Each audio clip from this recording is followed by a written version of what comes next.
On a night of certified bangers, a major announcement sees fireworks in the tag team stakes on njpw Strong. I'm Chris Charlton, and this is Finish Strong for the week of June 18th, 2021.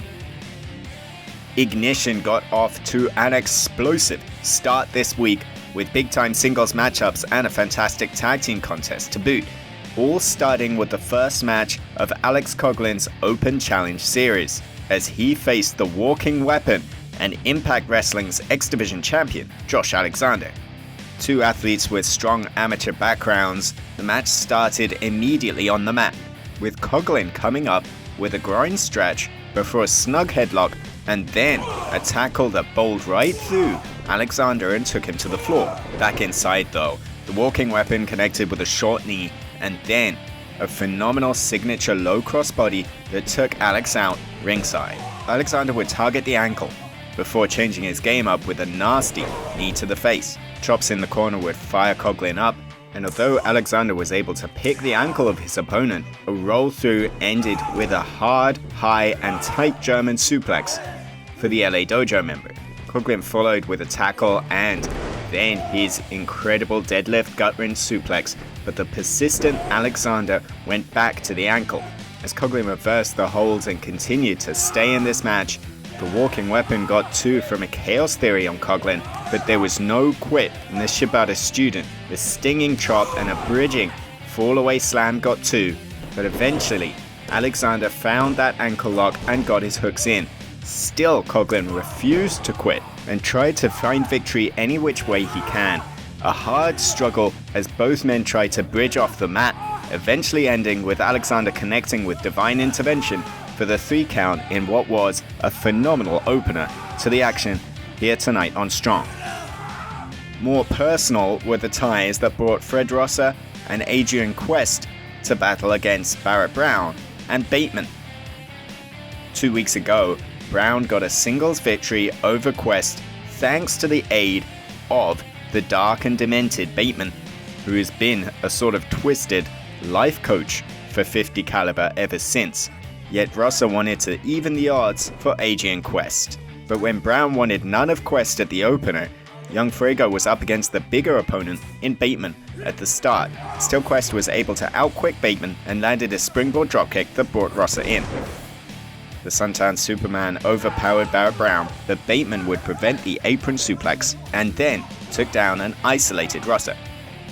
A side suplex though would create a tag back into Quest, who tore into Brown before assisting Rosser in delivering that signature apron suplex. And then a shooting star for young Fuego got two. As the match broke down, Barrett Brown struck with a huge superkick to Rosser, but just like their singles match a fortnight ago, as Quest connected with the DDT and went for the kill, he hadn't noticed Bateman make a blind tag, Quest unable to finish Barrett Brown and instead falling to this is a kill. Tonight's main event though was a super heavyweight hoss fight as JR Kratos and Satoshi Kojima went to war. Kratos overpowered Kojima at the bell and would not yield to Kojima's attempts to tackle him to the mat, instead landing a spectacular flying tackle of his own. Still pushing the advantage, Kratos got a gut-wrench suplex for two and then a big-time release vertical suplex before being cut off by a boot in the corner from the living legend.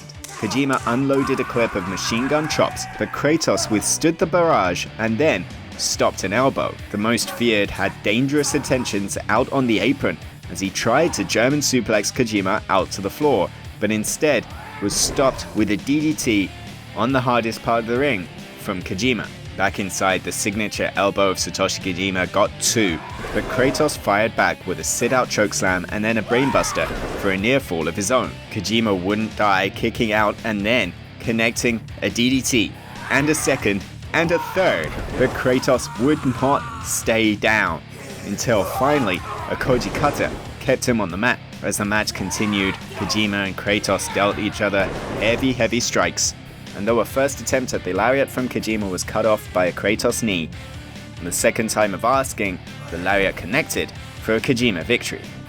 So Satoshi Kojima came out on top this week on Strong, as Ignition continues next week, with Carl Fredericks making his challenge to Strong Openweight champion Filthy Tom Lawler in our main event. And then incredible news for the month of July. Tag Team Turbulence comes to NJPW Strong this summer. Yes, a rapidly developing tag team division on Friday nights now sees the first ever tag team tournament on NJPW Strong. And here are your entrants.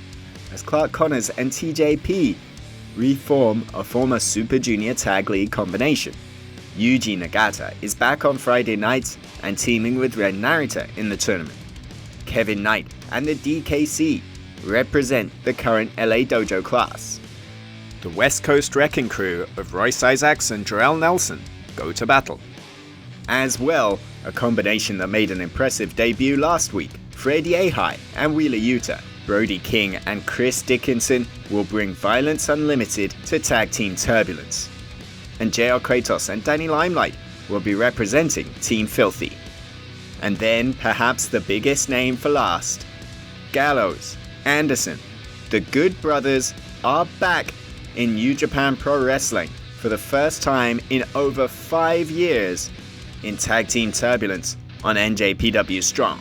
All of that action coming to the king of sports streaming services, njpwworld.com. That's it. We've finished strong for another week. Until next time, go kigenyo. Sayonara.